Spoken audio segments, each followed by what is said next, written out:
The world we once knew has been lost to shadow. Was it sundered in fire and brimstone? Drowned in flood and rain? Was it tragic decadence? A great fall? Unspeakable corruption? Or did the awakening of magic destroy our world? No one knows for certain. Reach through the shadowy mists. Find a fragment of land infested with shadowy corruption, yet lit enough to find your way.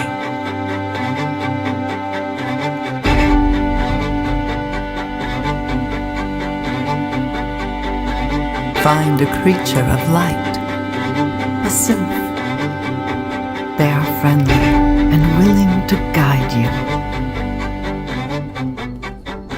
Perhaps the two of you can find other survivors. Perhaps this land can serve as a shelter.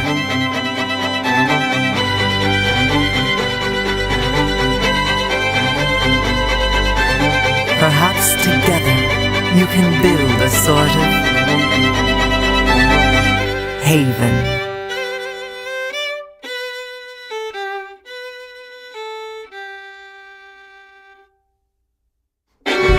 Forge friendships to save the world.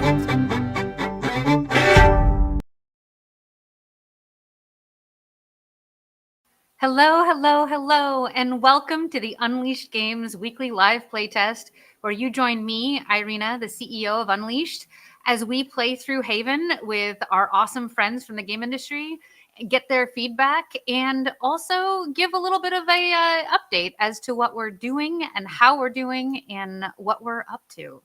So I thank you so much for joining us. If this is your first time, I am so stoked to have you here. We do this every single Friday, save a couple there here and there where we take some time off, but pretty much every single week we're here Friday testing our changes and bringing on some really, really exciting people to join us. And like this week is amazing. We have Michael Fitch, who I worked with at Scopely on Monopoly Go, but his resume and his experience goes way deeper. We'll get into that, friends. But, we've got a lot of amazing people coming up next week and the week after. So please be sure to stay tuned. Now, mind you, we do play the same game every single week, but we get different perspectives every single time. So if you've been here with us before, thank you. Thank you so much for being here. Tozeb, I see you, and I see you every week, and I'm so grateful that you join us so reliably and so consistently. And our other friends, Imaginary Heroes, thank you so much. I am really grateful for those of you who do support us on a regular basis and that check in to see how we're doing. So, how are we doing? What have we been up to this particular week? Well, friends, we've got some good news and we've got some great news that, still has yet to be resolved, but really, really positive things to share. First off, so I shared with you a couple weeks ago that we were accepted into NVIDIA's Inception program, which is a program for startups to give them credits with GCP and AWS and a lot of resources to help with AI development in games, because we are a AI-centered but human-centered AI game development studio. Well, we were able to convert that credit with GCP, and that's actually who we've been talking to. But we've just started a regular cadence. We've got an engineer from Google Cloud that is helping us set up a Kubernetes cluster. What does that mean for those of you who are not in the server world? Well, that's a huge, huge step to us being able to open up our friends and family alpha. One of the ways that there are many ways that you can set up an MMO server cluster or server farm. But one of the more modern ways is to set up instances within a platform called Kubernetes. Basically, you're spinning up little versions of servers on different server farms. You have a template that then can spin up multiple instances. That will allow for us to have more and more players logging into our game. There's still more work to do to be able to get that friends and family alpha going, but to be able to get this all set up, and like, yo, they're doing it for free. Actually, Google is paying for it in order to be able to get us all set up on their service on their cloud. So that is super exciting. We're actually checking in on a weekly basis, and I cannot wait to announce when we are moving our server over to them as a provider, because that's the next big step. So stay tuned for that. Secondarily, we had actually a really phenomenal introduction to a female founder focused fund. And I don't know if you caught this last week on LinkedIn, but Shelby Molodina and Gina Joseph from GamesBeat. Shelby is not at GamesBeat, but Gina is. But they started an incredible flash mob to highlight the fact that only 2% of venture capital gets allocated to organizations and female founders. Out of, like, I think the 30 billion in games that got allocated in 2023, 2% of that went to female founders. And last year in 2024, even less. And when you talk about, people of color, and then female people of color getting funded, the number is minuscule. And that's a serious problem, because that means, that explains a little bit of why we've been struggling to get funded. But we've been able to cross a threshold, and we've gotten past the first committee checkpoint with a female focused fund, all these F's, to be able to get in. And I'm pitching next Tuesday to their entire panel of LPs and additional angel investors. It is a huge opportunity, and I cannot wait to be able to talk to these folks and share what it is that we're building. And if you happen to know within your network any sort of venture capital or angel investors that are interested in supporting games and projects that have been initiated by women, please help us out. Make the connection. Reach out to me on LinkedIn is actually the best place to find me. I would really, really appreciate it, because this is all a community effort. And speaking of the community effort, we have our community of developers that continue week in and week out to contribute to what it is that we're going to play today. So I just want to make sure to say thank you for all of our hardworking friends. We have our group in Discord that continue to help move Haven forward, even though they're not being paid, that they're all volunteer, but they believe so strongly in what it is that we're doing here. So the other part of this amazing stream is that we do have guests. And this guest, as I mentioned earlier, we've worked together on Monopoly Go at Scopely. And this was, I think, 2021 when I was brought onto the team. And in fact, the person who introduced me to our guest, Michael Fitch, was Tom Eng, our art director. They work together at Gameloft on a variety of titles. And Tom is, he couldn't say enough wonderful things about Michael. And then when he and I got into a room interviewing, and we talked about some of my philosophy and, trying to build teams that are self-sufficient, that drive the creativity themselves with, guidance from leadership and focus from leadership, but not necessarily dictation or control. We really we resonated, and we got to work on what is arguably one of the most exciting products to be launched in the last couple of years. That I think it's made $4 billion. How much is it made, Michael? I don't think they've announced 4 billion yet. I think there was a bit of a pullback in the middle of last year. I don't keep more, but I think the stat they were hanging their hat on was the first game to reach $2 billion, the fastest game to ever reach $2 billion in revenue. The fastest mobile title to ever reach $2 billion in revenue. Still insane. Like completely nuts. Yeah.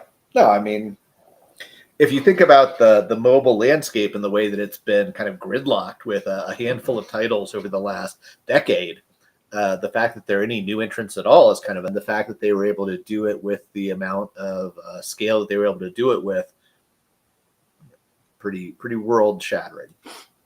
JP, hey JP, it's good to see you. Also another repeat visitor, and I love you, friend. He says 10 billion. I hadn't heard that number. That seems out of scale. It was definitely 1 billion at the end of calendar year 1, which was only 8 months of runtime. It was 2 billion by the time it hit a year out of release, and they haven't hit 2 years in release yet. So they would have had to go way up, like we would be the hearing parametric about it, scale I to think, hit 10 billion by now, right? But it's amazing. Ironically, Monopoly Go. That's Scopely overall. Yeah, the $10 billion is Scope, not Monopoly Go specific. If you throw in all of the Marvel Strike Force, everything else that they've done, it's 10 billion for Scopely. Star Trek Fleet Command. Yeah. Yep. Yeah. That makes sense. Thank you for clarifying. That project, Monopoly Go, ironically launched on my daughter's birthday, April 12th. And then it was 10 months later, I remember, because I was tracking it, if there were any laurels that I could hang my hat on for a launch game that I worked on, as we do in the game industry, when it hit 1 billion in 10 months, it was just mind blowing. But there's still the counterpart of, it cost 100 million to make. Yeah. And 7 years. 7 years, and then like 250 million in UA money in that first 10 months, right? It's not like they made $1 billion just organically on, everyone loved the game. They spent $250 million to build that audience, right? So yeah, I mean, a lot more on UA than on development, but there were 3 separate and distinct iterations of that project with different development groups, right? The Top Hat group, the one that you and I were a part of, was only the last of them, the one that actually got to market. There were 2 killed versions of the project before that. Well, that's actually something that we talked about early on when I was interviewing with you. Was the team had just recently come together, and it was just for a few months working on getting an alpha, but it was 3 distinct teams. With 3 leadership structures and 3 completely different development teams, sets of engineers, sets of artists, sets of animators. Like, that must have been chaos, or it was kind of chaos, wasn't it? Well, so the whole kind of studio formation story is crazy. We had essentially at Hasbro, which owned Backflip Studios, we had been looking at what would you do if you had like the Monopoly license, but you did something that was kind of like Coin Master. And so we had worked up a whole pitch, business plan, development plan, the whole 9 yards, and we had sort of pitched it to Hasbro management, and they said, no, we're not interested. And in fact, they turned around in October of 2019 and shut down the studio. And so in October of 2019, I get the message, hey, there's an all-hands meeting at 10 o'clock all of a sudden on a Wednesday, right? And I'm no fool. I've been through this before. I'm like, okay, great. They're shutting the studio down. So I went to the very best programmer that we had, Richard Jose, who you know. And I said, Richard, we're going to start a business. We're going to start a new company, right? I went to Galen Paolini, who was our best prototyper. And I said, Galen, we're going to start a company, right? I went to Joey Julian, who was our best UI guy. And I said, Joey, we're going to start a company, right? And just even before the all hands meeting had started, I was like, okay, we're going to go, like, there's too much talent here. We're going to go start a new company. And then of course, Chris jumps in, right? And he's like, oh yeah, I'm in. I'll be part of this, right? Nemco. Nemkoski, right? Nemco. And then we ended up putting together a group and going out and pitching, and then Scopely came calling because Tim O'Brien, who was the chief business officer, had loved Dragonvale. And so he's like, hey, you're cutting an entire deal here. And so we had this big meeting with all of the Scopely folks. So Scopely and Peer Play were already on board, and we basically staffed the rest of the team with folks from Backflip. And we did it in such a way that we managed to get everyone signed offers before Thanksgiving. So we closed the studio in October, stood up a new project studio deal in November. By the time people's severance was up in December, January, they already had a new job. We had everybody starting January 1st, right? So we managed to segue everyone that we salvaged out of Backflip from being laid off to having a new gig working on Monopoly Go with no transition in benefits. They were able to pocket significant amounts of their severance from Hasbro. It's definitely like one of the best business deals that I've ever pulled off, right?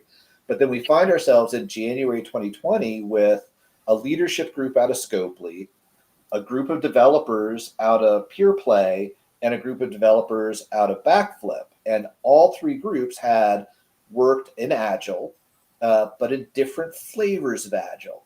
So they all talked about sprints and sprint reviews and backlogs and planning, but they all meant completely different things by that, right? And so we brought in an EP, Santiago Jaramillo, who was fantastic.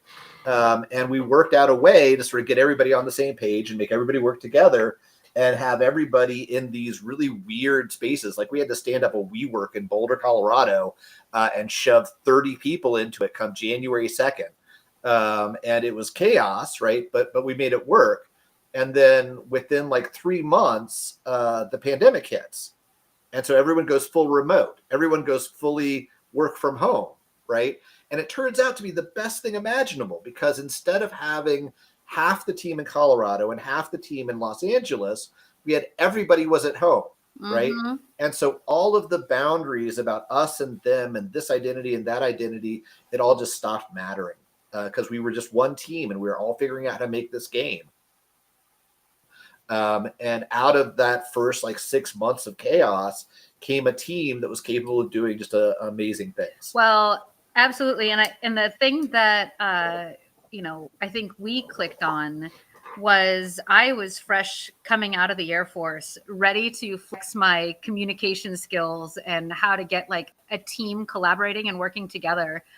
And I tell this story all the time, and I actually still have the animated GIF of this Miro board, but we brought everybody on the team together. It was like 65 people into a Miro, the first retro the team had ever had. And I had spent, part of Scopely's process is you have a 30 on 30 is what they call it.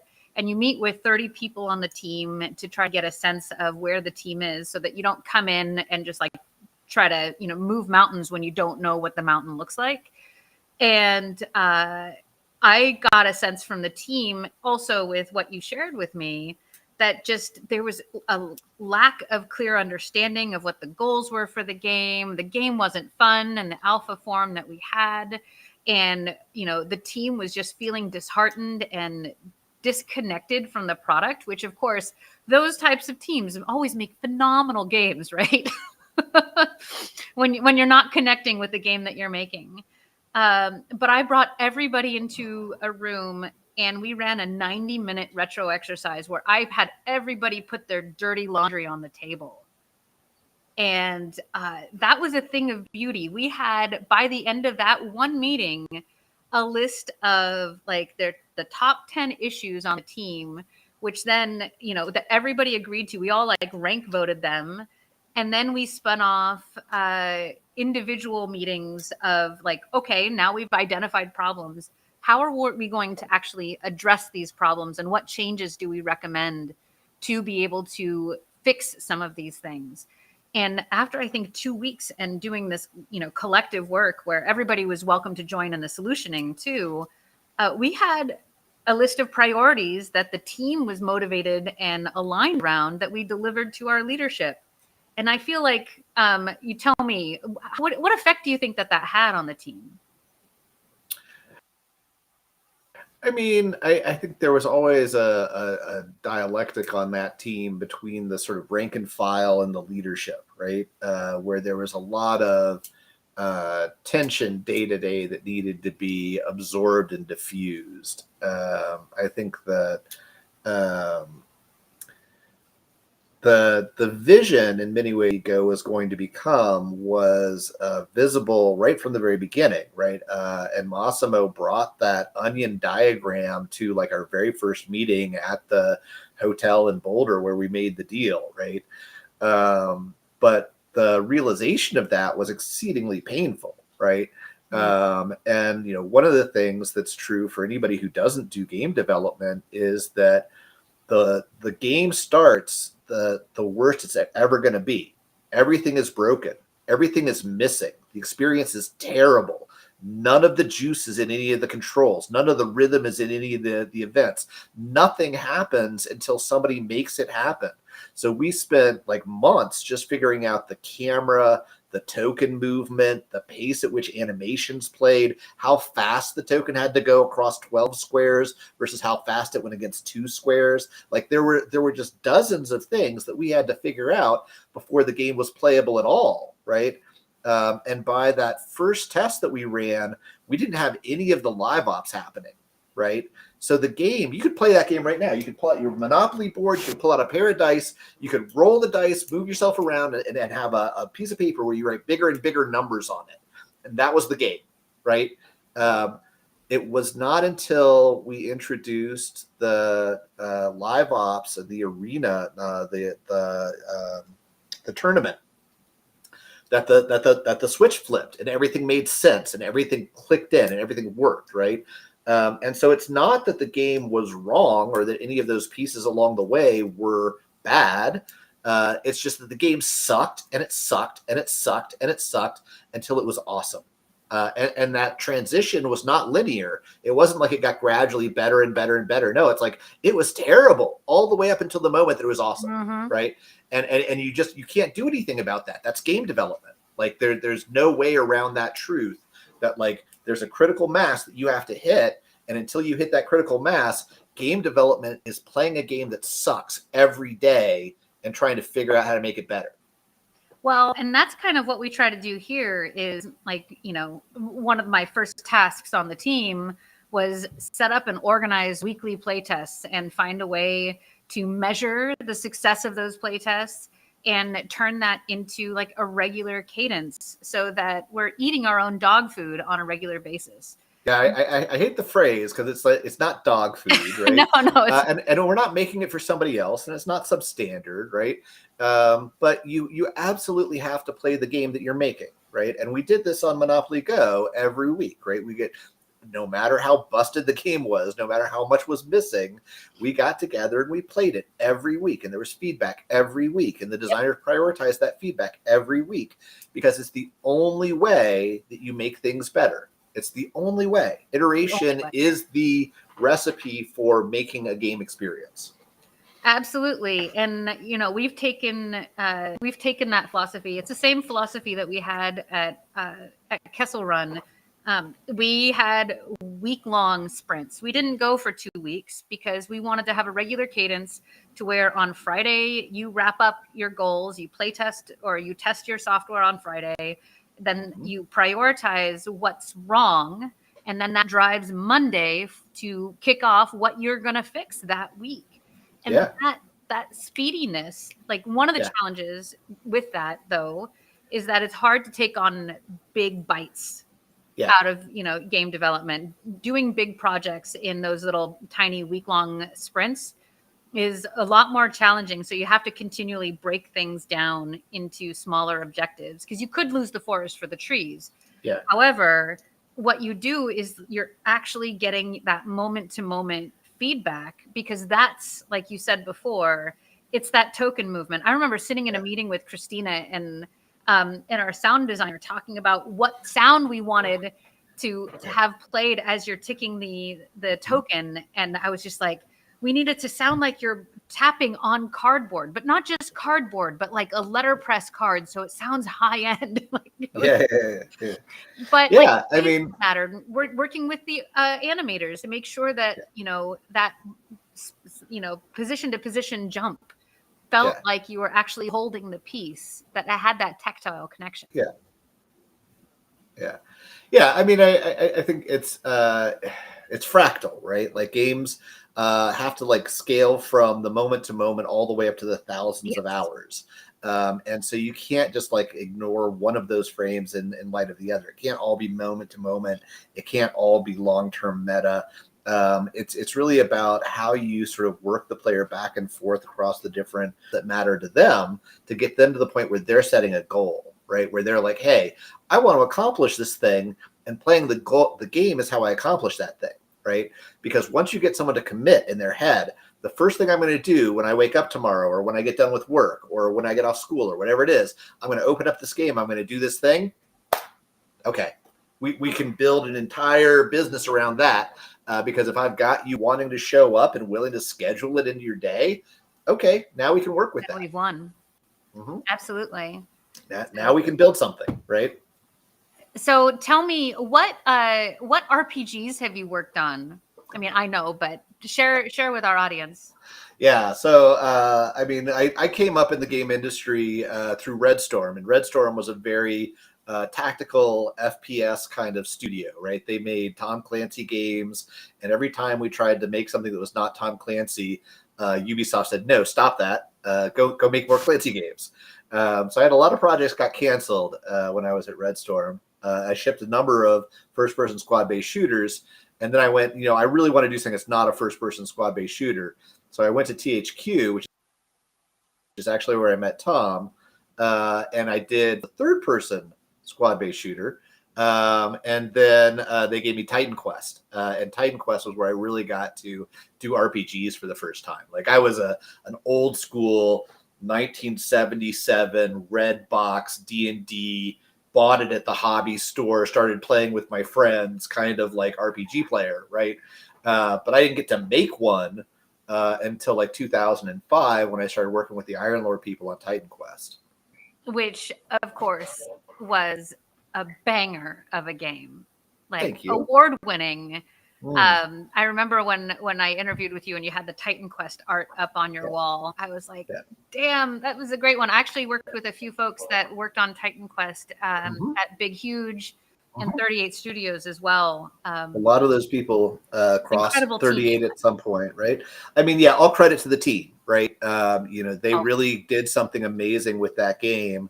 And I was really privileged to be a part of it. And they let me into the conversation a lot more than you usually get with a publishing producer. And I really appreciated that, right? That they really let me in the door. And I try to respect that because, that was a phenomenal team. I got to give credit to Jeff Goodsill. Jeff assembled a crew of people who went on to be just titans in the game industry. And they've gone on to be, leads and project heads. Arthur Bruno is a force of nature, right? And they somehow convinced all those people to come together and make that game. And that was its own kind of accomplishment. Absolutely. Well, speaking of which, and hoping to accomplish great things with the game, you want to play Haven? Yeah, let's play. Oh, awesome. I can't wait. I cannot wait to get your thoughts and see what you think. So let me figure out how to actually use Restream. Here we go. There we go. All right, I'm going to put you on my other screen so I can see what's going on. So if I look off to the right, that's why. And I'm going to log in myself. Okay. Let's see, what are you going to choose? So we have 3 classes and 2 genders. Yeah. As one should for an MMO style game. Okay. I always start off as a warrior because I want to be survivable. I want to be able to kill things and not get killed. I am going to then create a mage, which come on. There we go. Come on, let's enter the world and let's go. I'm following you, friend. All right. Let's see what we're doing here. I am in the world. Should I do this like a usability test? Like, Yeah, how do I absolutely. interact with this? Oh, look, I'm gathering things. I can get a crude hatchet and some hardwood. I am not going to make the obvious joke there.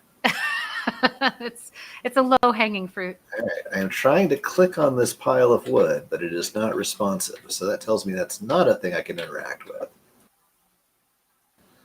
Let's see if I can run into the fire. Standing in the fire. That looks like it's a game. Yeah. No, I know. The first thing I had to test when I got in was the camera. Right. I've been out of the MMO space for long enough that I was not remembering right click to move the camera around. Yes, we've got very WoW-like controls. Yeah, again, it's like I played hundreds of hours of WoW, so it's not the controls themselves are not understandable. It's just like I did not expect that. Okay, this thing looks dangerous. Yep, sure enough, it is attacking me, and it has somehow cursed me or debuffed me. What am I doing? I've got other powers here on my bar. Oh no, I have died. The Kraken root has killed me.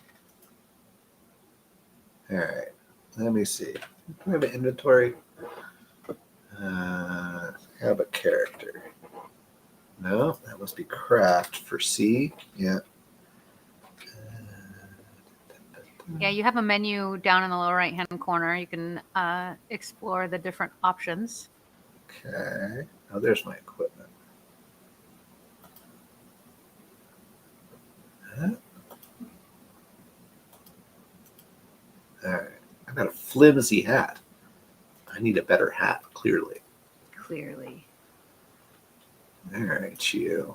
And check your abilities before you start getting yourself into trouble. I'm gonna say you gave me a whole bunch of abilities, but they're all hidden by the streaming software. Sorry. So yeah, this was built as our GDC demo, so you have kind of the abilities for around level 5, but at level 1. Okay, I gotcha. Let me go ahead and get buffed. That seems like a good thing to do. Yeah, I got some 15, 30-minute buffs here. I didn't want to battle without them. Stupid of me. Well, you just charged into nobody's watching. No. Dance like no one's watching, my friend. Exactly. All right.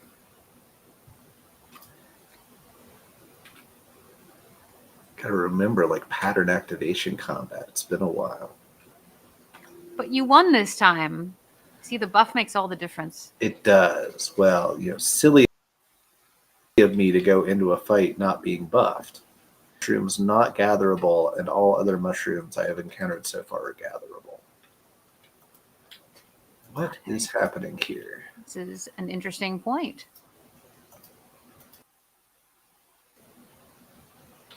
All right, I have been healed. Look at that. Hello. Oh, yay! We have a friend. And I found Look you. at that. Hey. Is the default way to open something. I gave you my buff. I have a pillar of some sort. It's a beacon. I have beaconed. Wait a minute. You have buffs? Hello. Hey, thank you. Hey, look at it that. gets so much stronger now. I have double the hit points. Look at that. Who would have thought?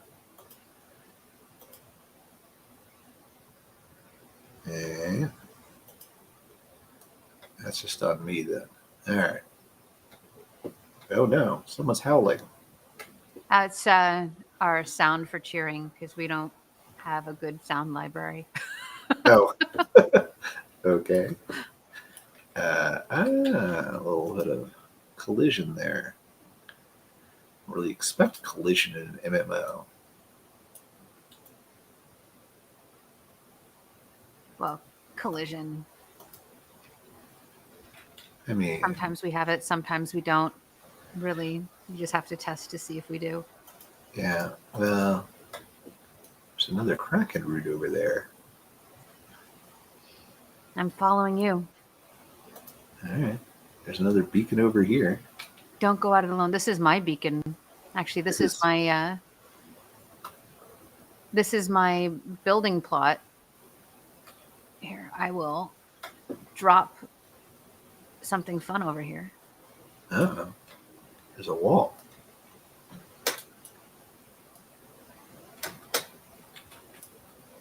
Want to help us build it? Yeah. Hey, thanks, Fred. Oh, look at that. Did I ever tell you about my honeypot strategy for social management? No. Oh, we should talk about that at some point. Tell me more. Oh, it's basically if you want to build a pro-social community, you've got to consequence for bad behavior.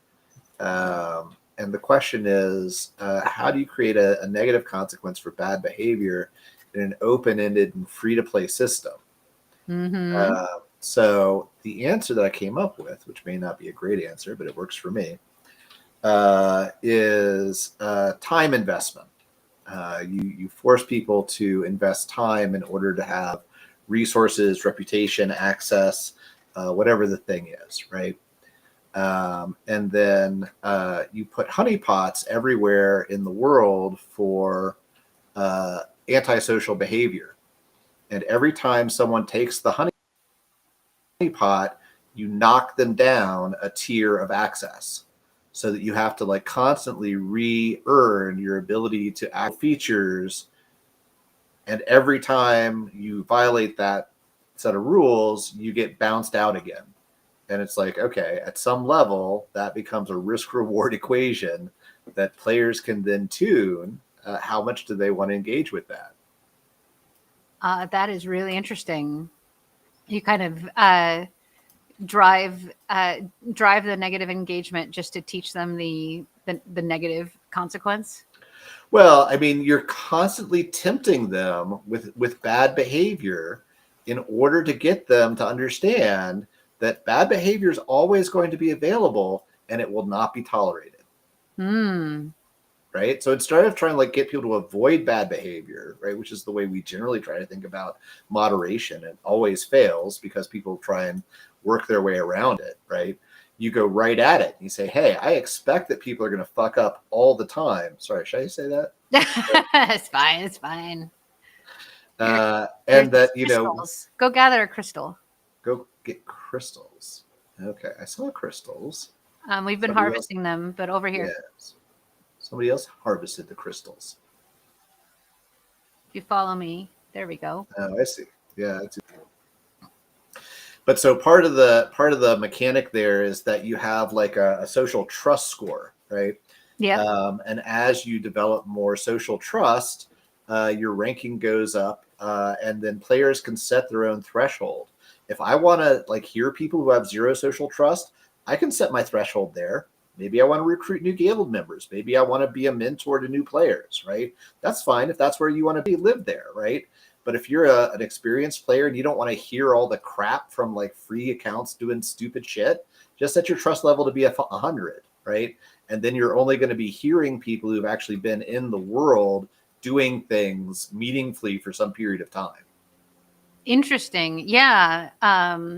It's kind of like the YouTube comments moderation. You can limit it to people who have been subscribers for a specific amount of time in order to filter out people who are there to troll, which we've had that happen once or twice. Yeah, exactly. Right. But I think of it more like what was the old tech site that used to do upvotes and downvotes? Because it's very much like a karma system, right? Where it's like if you're creating value and other people are seeing scores going up over time, right?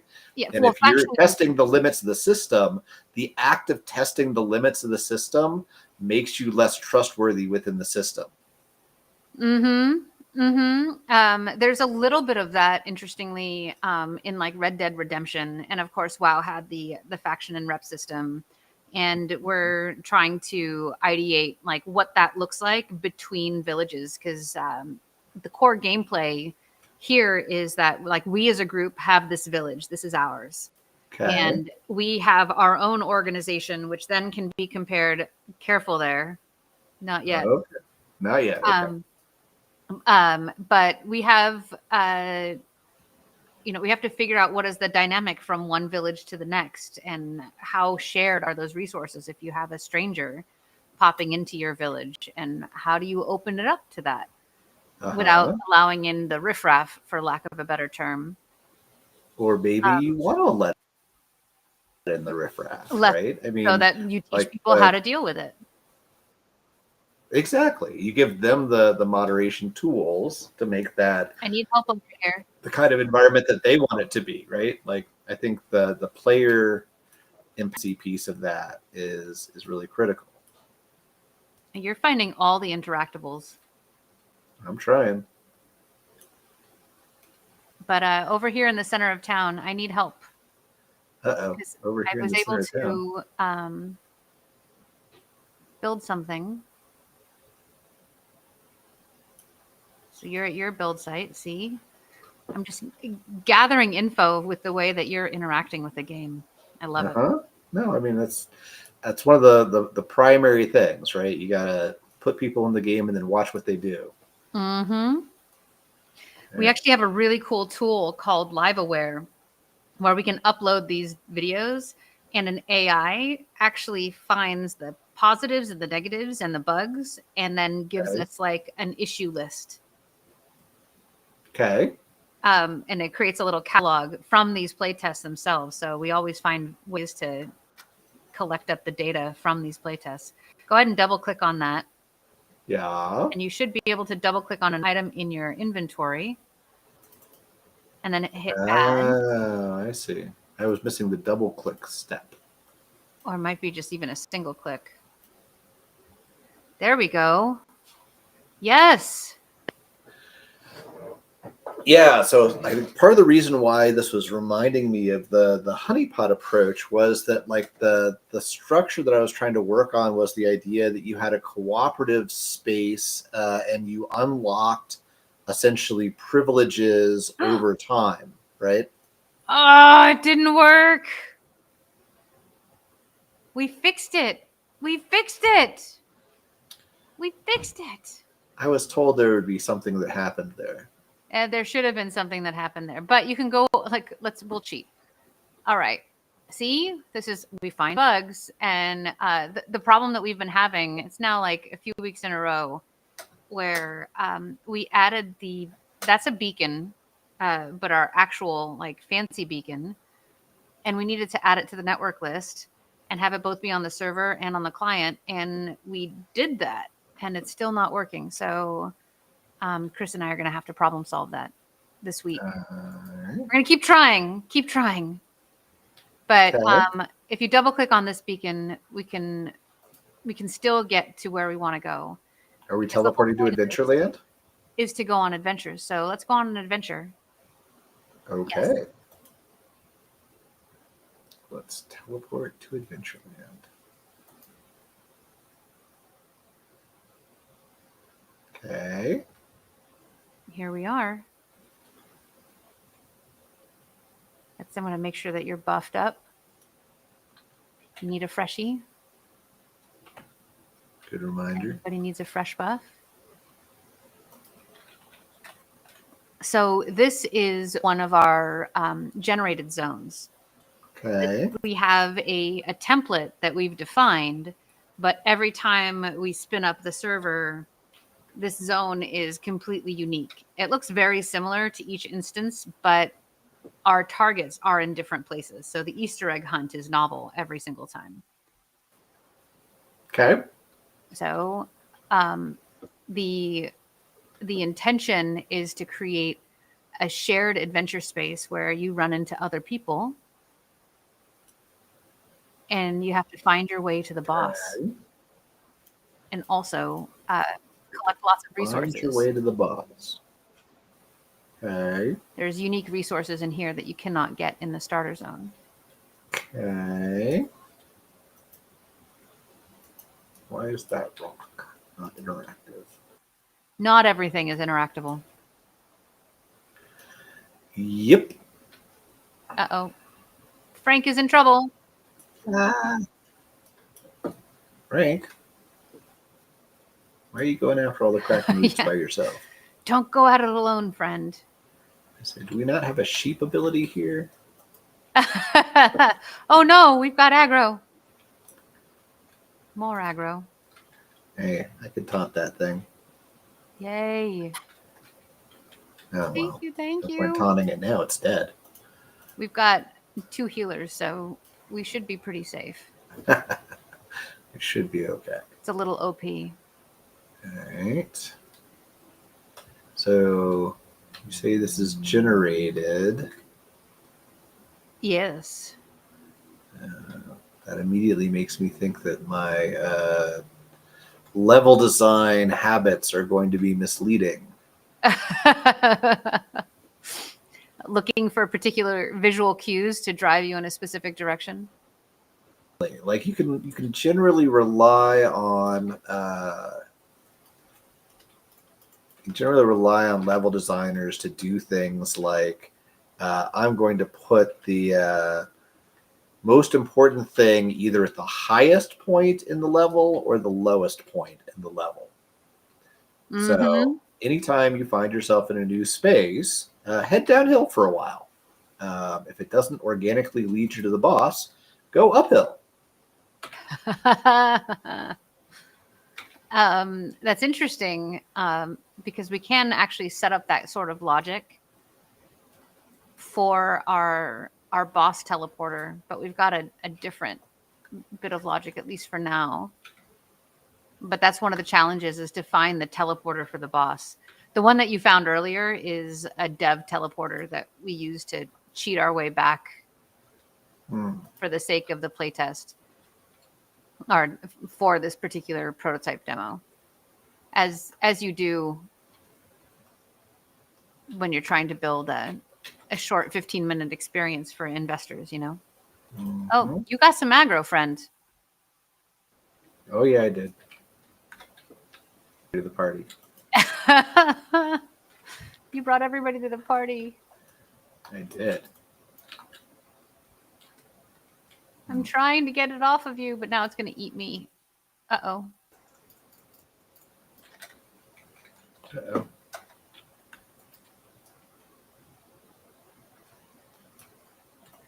Yay. I'm going to wave to this wolf. Goodbye. Good night.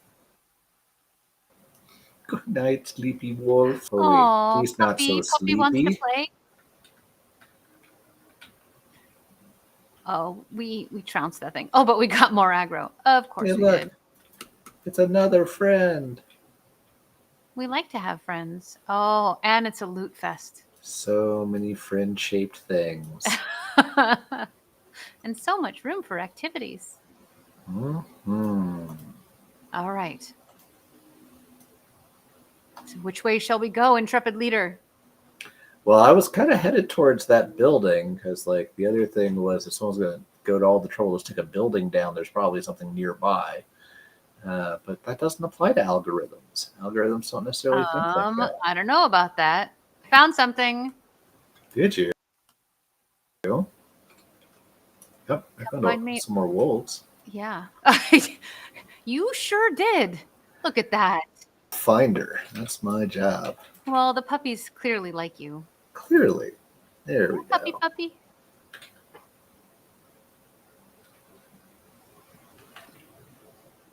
I'm going to swing at this with my tiny little wand. I shake my tiny fist. Yes. All right, this way. All right. Where do we find something in this direction? All right.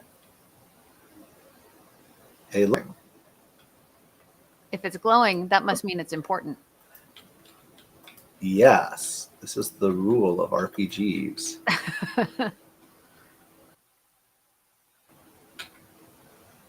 If it's glowing, it's got to be good. So, what do you think the hardest part that we have, or the hardest piece that we've built out of this game? In terms of hard to build. Yeah. I mean, I think even just getting the server client architecture working is a tremendous thing, right? Like when we built, I was working on an MMO for Tencent before we pivoted and did the online ARPG, and just getting the networking code to work consistently was a multi-month endeavor. Yes.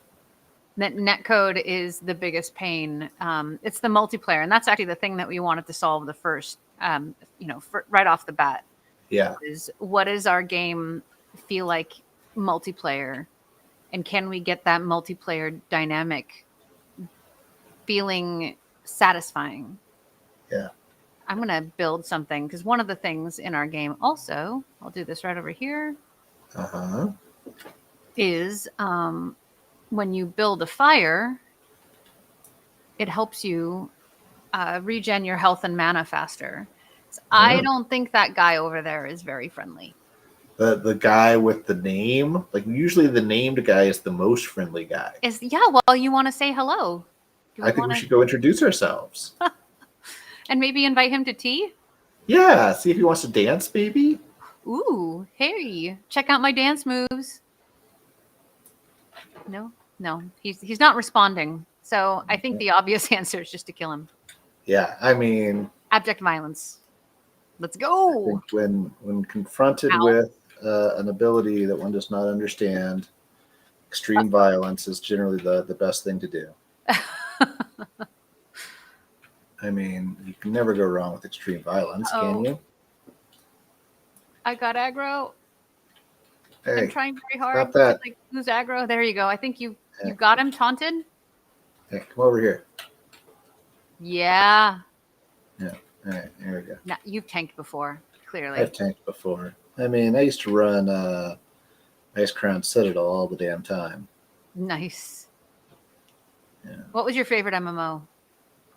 Oh, I mean, I think WoW was probably the one I spent the most time on, but like I spent a crazy amount of time on the Shadowbane beta back in the day because I was at Ubisoft, so I could get in when they were in like pre-alpha, right?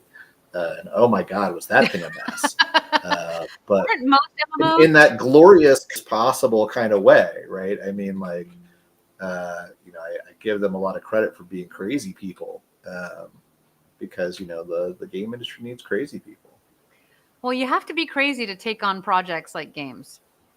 Yeah, well, and then you had Gordon, of course, following it up with Crowfall years later, trying the same thing again. It's like, I think there's something about this proposition that's going to be challenging. Just a bit. Oh, he's running. Hey, where are you going? Oh, we're having such a nice dance over here. Come back, friend. Going, buddy? Hold on, my heat-sinking ice spear is going to... Yes! Oh, there you go. Yeah! Victory is ours. Here, we are victorious. Have the honors of looting him. Oh, there's a crystal of some sort. Nice. I won the crystal for the day. You won the crystal. I think we should head back to town and see if we can craft anything with any of this stuff that we've gathered. Okay. Oh, what's Frank doing? He's making a snowman. Frank built a snowman. Do you want to build a snowman? Apparently. Yes, we do. You can't put too many bars of it on stream or else the ASCAP's going to come after you. Oh, he wants to... Do we want to pull one more thing? Oh, gosh. Well, we've got aggro already. Oh, okay. We're going to be that way about it.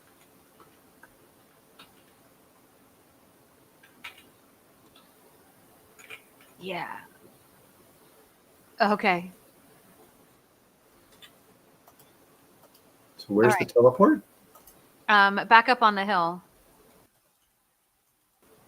Now we're gonna on the hill. Oh yeah. Hit the satisfying part of MMO gameplay. Let's craft. Lunch. Oh, crafting. Sorry. Lunch.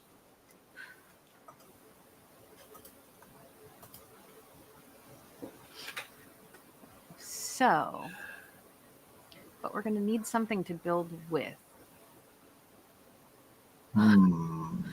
Frank was at 97%. He wanted to kill one more thing for a level. Of course. Of course.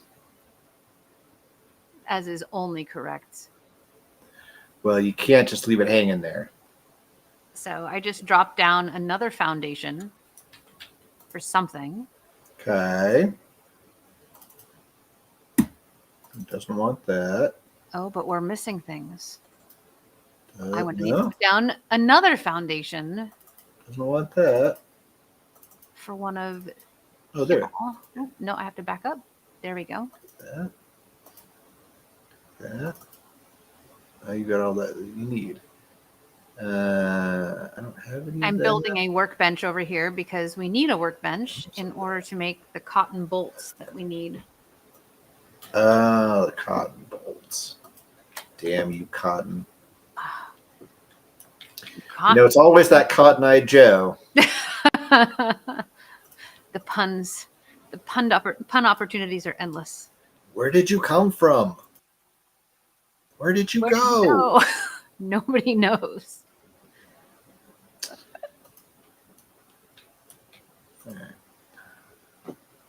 Nobody knows, Cotton-Eye Joe. I've added all of my materials. All right. Add no more. I have got... I think I can get just a couple more cotton bolts. Because when you build a mill... Oh, hey. What are we missing? Oh, we need more rocks. Stupid rocks. We need one more rock.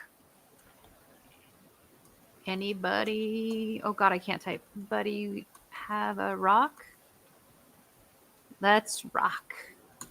Actually, that reminds me of a David Lynch quote from the Black Lodge. Let's rock.